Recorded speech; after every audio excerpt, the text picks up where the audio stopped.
Euzubillahimineşşeytanirracim. Bismillahirrahmanirrahim. 4 gün önce PKK'liler yolumu kesti ve beni kaçırdı. Ve Hür Dava Partisi'nde siyaset yapıp yapmayacağımı özellikle bana sordular bundan sonra. Ben de siyasi hayatımı Hür Dava Partisi'nde yapacağımı özellikle onlara söyledim.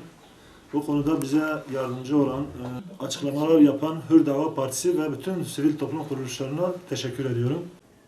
Allah'a şükürler olsun.